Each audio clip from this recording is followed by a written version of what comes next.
당신의 혈관은 지금 이 순간에도 조용히 무너져 내리고 있습니다. 혹시 아침에 일어나서 손끝이 저리거나 밤에 화장실을 자주 가게 되거나 상처가 평소보다 늦게 아무는 경험을 해보신 적이 있으신가요? 이런 증상들이 단순히 나이 때문이라고 생각하고 계신다면 오늘 이 이야기를 끝까지 들어보시기 바랍니다. 당신의 몸이 보내는 이 신호들은 어쩌면 당뇨병이라는 조용한 침입자가 이미 당신의 몸속 깊숙이 자리 잡고 있다는 경고일 수도 있기 때문입니다. 안녕하세요. 저는 40년 넘게 내분비내과에서 수많은 당뇨 환자분들과 함께해온 의사 김종혁입니다. 지난 40여 년 동안 제가 만난 환자분들 중에는 정말 가슴 아픈 이야기들이 많았습니다. 78세 할머니께서는 평생 즐겨 드시던 음식들 때문에 결국 다리를 잃어야 했고 73세 어르신은 시력의 상당 부분을 잃고 나서야 당뇨의 무서움을 깨달으셨습니다. 하지만 더욱 안타까운 것은 이런 고통스러운 결과들이 사실은 충분히 예방할 수 있었던 일이라는 점입니다. 만약 그분들이 조금만 일찍 식습관의 중요성을 알고 실천하셨다면 지금도 건강한 다리로 산책을 즐기고 맑은 눈으로 손자 손녀들의 얼굴을 바라보고 계실 텐데 말입니다. 당뇨병을 흔히 조용한 살인자라고 부릅니다. 왜냐하면 겉으로는 별다른 증상이 없어 보이지만 몸속에서는 서서히 그러나 확실하게 우리의 혈관과 신경 그리고 장기들을 손상시키고 있기 때문입니다. 특히 우리나라 60대 이상 어르신들의 경우 3명 중 1명꼴로 당뇨병을 앓고 계시는데 이 중 상당수가 자신의 병을 제대로 인지하지 못하고 계시는 것이 현실입니다. 그런데 여기서 정말 중요한 사실 하나를 말씀드리고 싶습니다. 당뇨병이 무서운 질병인 것은 맞지만 올바른 식습관만 유지해도 충분히 관리할 수 있는 질병이기도 하다는 점입니다. 제가 지난 40년간의 임상 경험을 통해 확인한 것은 약물 치료보다도 더 중요한 것이 바로 매일매일의 식습관이라는 사실입니다. 많은 분들이 당뇨병 진단을 받으면 복잡한 약물 치료나 인슐린 주사부터 떠올리시는데 사실 가장 강력하고 효과적인 치료법은 바로 우리가 매일 마주하는 식탁에서 시작됩니다. 어떤 음식을 선택하고 언제 먹고 어떻게 먹느냐에 따라 당뇨병의 진행을 늦출 수도 있고 반대로 가속화시킬 수도 있습니다. 특히 60대 이후 어르신들의 경우 젊은 시절부터 형성된 식습관들이 이미 몸에 깊숙이 배어 있어서 쉽게 바꾸기 어려운 것이 사실입니다. 하지만 바로 이 시기가 당뇨병 관리에 있어서 가장 중요한 골든타임이기도 합니다. 나이가 들수록 우리 몸의 인슐린 분비 능력이 자연스럽게 감소하고 근육량도 줄어들면서 혈당 조절 능력이 떨어지기 때문입니다. 제가 오늘 여러분께 들려드릴 이야기는 단순히 이론적인 의학 지식이 아닙니다. 실제로 제 진료실에서 만난 수많은 환자분들의 생생한 경험담이자 그분들이 시행착오를 겪으며 찾아낸 소중한 교훈들입니다. 어떤 분은 간단한 식습관 변화만으로도 놀라운 혈당 개선 효과를 보셨고 어떤 분은 작은 실수 하나가 큰 합병증으로 이어지는 아픈 경험을 하시기도 했습니다. 오늘 제가 여러분과 나누고 싶은 것은 60대 이상 어르신들이 절대로 피해야 할 5가지 치명적인 식습관입니다. 이 습관들은 겉보기에는 별것 아닌 것처럼 보일 수 있지만 실제로는 당뇨병을 악화시키고 심각한 합병증을 불러일으킬 수 있는 위험한 요소들입니다. 첫 번째는 혈당을 급격히 올리는 음식들을 주식으로 삼는 습관, 두 번째는 건강에 좋다고 믿고 마시는 달콤한 전통 음료들, 세 번째는 잘못 선택한 간식들이 가져오는 혈당 폭탄, 네 번째는 우리 고유의 식문화 중 하나인 국물에 밥을 말아 먹는 습관, 그리고 마지막으로 야식과 늦은 저녁 식사가 가져오는 치명적인 결과들입니다. 이런 습관들이 왜 위험한지, 그리고 어떻게 하면 건강한 대안으로 바꿀 수 있는지를 구체적이고 실용적인 방법으로 알려드리겠습니다. 무엇보다 이 모든 것들은 특별한 비용이나 복잡한 절차 없이도 오늘 당장 실천할 수 있는 것들입니다. 그럼 이제 본격적으로 첫 번째 위험한 식습관부터 살펴보겠습니다. 바로 혈당을 급격히 올리는 음식들을 주식으로 삼는 습관입니다. 우리가 매일 먹는 흰 쌀밥, 국수, 떡과 같은 음식들은 사실 당뇨 환자에게는 시한폭탄과 같습니다. 이런 음식들은 몸속에 들어가자마자 혈당을 빠르게 올리는 특성이 있는데 이를 혈당 지수라는 개념으로 설명할 수 있습니다. 혈당 지수란 특정 음식이 우리 몸의 혈당을 얼마나 빨리, 얼마나 높게 올리는지를 나타내는 지표입니다. 예를 들어 흰 쌀밥의 혈당 지수는 89 정도로 매우 높은 편입니다. 국수나 다른 밀가루 음식들도 80 이상의 높은 수치를 보입니다. 이런 음식들이 우리 몸에 들어가면 마치 설탕 덩어리를 먹는 것과 비슷한 효과를 내게 됩니다. 특히 나이가 들수록 이런 음식들의 위험성은 더욱 커집니다. 20대 젊은이와 60대 어르신의 췌장 기능을 비교해 보면 어르신의 인슐린 분비량은 젊은이의 절반 정도밖에 되지 않습니다. 이미 췌장 기능이 떨어진 상태에서 혈당 지수가 높은 음식을 계속 드시면 당뇨 조절이 거의 불가능해집니다. 실제로 제가 진료한 67세 환자분 중에 평생 흰 쌀밥만 드신 분이 계셨습니다. 하루에 3끼 모두 백미밥으로만 식사를 하셨는데 처음 병원에 오셨을 때 당화혈색소가 10 이상으로 매우 위험한 상태였습니다. 정상 수치가 5.7 미만이라는 점을 고려하면 정말 심각한 수준이었죠. 하지만 다행히도 이분은 식단을 바꾸는 것만으로도 놀라운 변화를 경험하셨습니다. 흰 쌀밥을 현미와 섞어서 드시기 시작한 후 6개월 만에 당화혈색소가 7.1까지 떨어졌습니다. 약물 치료 없이도 이런 변화가 가능했던 것입니다. 그렇다면 대안은 무엇일까요? 저는 환자분들에게 혈당 지수가 55 이하인 통곡물을 권합니다. 현미, 귀리, 보리 같은 곡물들이 여기에 해당합니다. 이런 곡물들은 식이섬유가 풍부해서 혈당 상승을 천천히 만들어줄 뿐만 아니라 포만감도 오래 지속시켜줍니다.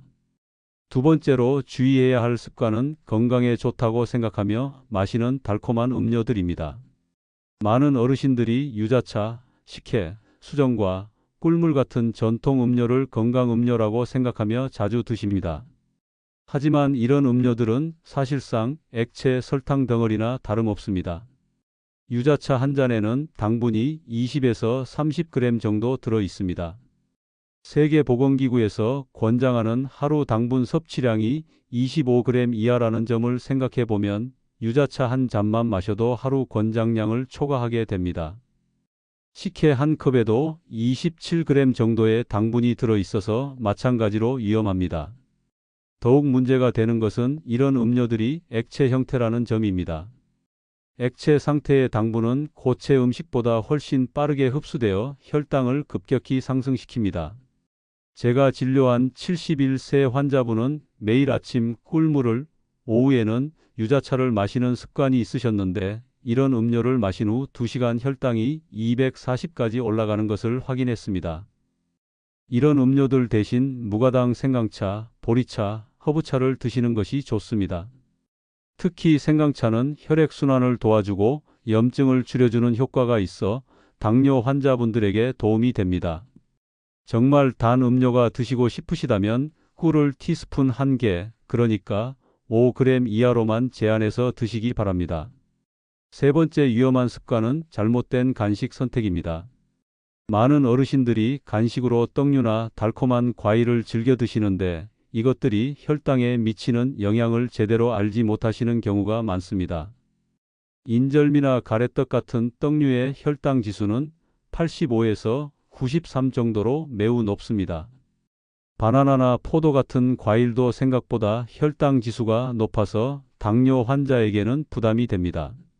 바나나의 혈당 지수는 61, 포도는 59 정도인데 과당과 포도당 함량이 높아서 소량만 먹어도 혈당이 급등할 수 있습니다. 특히 문제가 되는 것은 이런 간식들이 포만감은 적으면서도 혈당 상승 효과는 크다는 점입니다. 달콤한 과일 하나를 먹으면 금방 배고픔을 다시 느끼게 되지만 그 과일로 인한 혈당 상승은 몇 시간 동안 지속됩니다. 제가 진료한 70세 환자분은 과일이 건강에 좋다는 생각에 매일 포도와 바나나를 간식으로 드셨습니다. 계속되는 혈당 상승으로 망막병증이 빠르게 악화되어 시력이 크게 저하되는 안타까운 일이 벌어졌습니다. 건강한 간식으로는 삶은 달걀, 견과류, 오이나 당근 스틱 같은 것들을 권합니다. 달걀은 단백질이 풍부하면서도 혈당 지수가 거의 0에 가까워 이상적인 간식입니다. 아몬드, 호두, 땅콩 같은 견과류도 건강한 지방과 단백질을 제공하면서 혈당을 안정적으로 유지해 줍니다. 네 번째로 주의해야 할 습관은 국물에 밥을 말아 먹는 것입니다. 이는 우리나라 전통 식문화 중 하나이지만 당뇨 환자에게는 매우 위험한 습관입니다. 국물에 밥을 말면 음식이 반쯤 죽 상태가 되어 씹을 필요가 줄어듭니다. 이렇게 씹지 않고 빠르게 먹으면 탄수화물의 소화와 흡수가 급격히 일어나면서 혈당이 급등하게 됩니다. 같은 양의 밥이라도 국물에 말아 빠르게 먹을 때와 반찬과 함께 천천히 씹어 먹을 때의 혈당 차이는 상당히 큽니다. 또한 우리가 즐겨 먹는 찌개나 국물 요리들은 나트륨 함량이 매우 높습니다. 된장찌개 한 그릇에는 하루 권장 나트륨 섭취량의 70에서 80%가 들어 있습니다. 설렁탕이나 갈비탕 같은 국물에는 동물성 지방도 많이 포함되어 있어 고혈압과 심혈관 질환 위험을 높입니다. 마지막으로 가장 위험한 습관은 야식이나 늦은 저녁 식사입니다. 우리 몸의 인슐린 효과는 시간대에 따라 크게 달라집니다. 아침과 낮에는 인슐린이 잘 작동하지만 저녁과 밤에는 그 효과가 현저히 떨어집니다. 같은 음식을 먹어도 저녁 8시 이후에는 오전에 비해 인슐린 효과가 30에서 40% 정도 감소합니다. 야식을 먹으면 잠을 자는 동안 높은 혈당이 장시간 지속됩니다. 이는 혈관 손상을 일으켜 당뇨 합병증 발생 위험을 크게 높입니다. 또한 새벽에 자연스럽게 혈당이 상승하는 현상도 악화시켜서 아침 공복 혈당까지 높아지게 만듭니다. 지금까지 60대 이상 어르신들이 절대 피해야 할 5가지 위험한 식습관에 대해 말씀드렸습니다. 이런 습관들이 단순히 혈당만 올리는 것이 아니라 당뇨 합병증과 조기 사망 위험까지 높인다는 점을 꼭 기억해 주시기 바랍니다. 그렇다면 이제 이런 나쁜 식습관들을 어떻게 건강한 습관으로 바꿀 수 있는지 구체적인 방법을 알려드리겠습니다. 복잡하거나 어려운 것들이 아니니까 오늘부터 당장 실천해 보시기 바랍니다. 먼저 식사 구성을 바꿔보세요. 식사 접시를 머릿속으로 3등분해서 절반은 채소와 해조류, 4분의 1은 단백질, 나머지 4분의 1은 탄수화물로 구성하는 겁니다. 이렇게 하면 자연스럽게 탄수화물 섭취를 줄이면서도 영양 균형을 맞출 수 있습니다. 식사 순서도 중요합니다. 채소와 단백질을 먼저 드시고 탄수화물은 나중에 드세요. 이 방법만으로도 식후 혈당 상승을 상당히 완만하게 만들 수 있습니다. 실제로 많은 연구에서 이런 식사 순서가 혈당 조절에 큰 도움이 된다는 것이 확인되었습니다. 식사 후에는 10분 정도 가벼운 산책을 해보세요. 격렬한 운동이 아니어도 됩니다. 집 앞 한 바퀴 돌거나 집 안에서 천천히 걸어 다니는 것만으로도 근육에서 포도당을 사용하게 만들어서 혈당을 낮추는 데 도움이 됩니다. 그리고 혈당 지수가 낮은 식품들을 중심으로 식단을 구성해 보세요. 현미, 귀리, 대부분의 채소, 당분이 적은 과일들처럼 혈당 지수가 55 이하인 식품들을 주로 드시면 혈당 관리가 훨씬 수월해집니다. 충분한 수분 섭취도 잊지 마세요. 탈수 상태가 되면 혈당이 올라가기 때문에 하루에 물을 1리터 반에서 2리터 정도는 마시는 것이 좋습니다. 다만 당분이 들어간 음료는 피하고 물이나 무가당 차를 선택하시기 바랍니다. 무엇보다 규칙적인 식사 시간을 지키는 것이 중요합니다. 식사 시간이 불규칙하면 혈당 조절이 어려워집니다. 하루 3번의 주요 식사와 필요할 때 한두 번의 계획된 간식으로 혈당을 안정적으로 유지하세요. 특히 저녁 식사는 잠자리에 들기 최소 3시간 전에는 마치시는 것이 좋습니다. 가장 이상적인 시간은 오후 6시에서 7시 사이고 밤 8시 이후에는 물 외에는 아무것도 드시지 않는 것을 권합니다. 이것 하나만 지켜도 아침 혈당이 훨씬 안정됩니다. 저녁 식사는 단백질 위주로 가볍게 하세요. 탄수화물은 조금 줄이고 대신 소화가 잘 되는 생선이나 두부, 닭가슴살 같은 단백질로 구성하시면 혈당에 부담이 적습니다. 밤에 출출할 때는 간식을 찾기보다는 물이나 무가당 차 한 잔으로 속을 달래보세요. 잠이 잘 안 올 때는 따뜻한 허브차를 마시고 가벼운 스트레칭을 해주시면 훨씬 편하게 잠드실 수 있습니다. 이런 원칙들을 실천해 보신 제 환자분들은 대부분 3개월에서 6개월 사이에 눈에 띄는 혈당 개선 효과를 보셨습니다.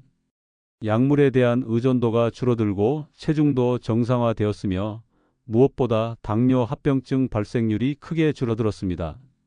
여러분, 오늘 말씀드린 5가지 위험한 식습관은 모두 우리가 일상에서 쉽게 바꿀 수 있는 것들입니다. 거창한 치료나 비싼 약물이 필요한 것이 아니라 매일의 작은 선택들이 모여서 큰 변화를 만들어낼 수 있습니다. 당장 오늘 저녁부터라도 이런 원칙들을 하나씩 실천해 보시기 바랍니다. 처음에는 조금 불편하실 수도 있지만 몇 주만 지나면 자연스러운 습관이 될 것입니다. 그리고 그 변화는 여러분의 혈당 수치뿐만 아니라 전반적인 건강 상태에도 놀라운 개선을 가져다 줄 것입니다. 건강한 식습관으로 10년은 더 젊게, 20년은 더 행복하게 사는 그날까지 제가 항상 여러분과 함께 하겠습니다. 오늘 이 이야기가 여러분께 도움이 되셨다면 구독과 좋아요 버튼을 꼭 눌러주세요.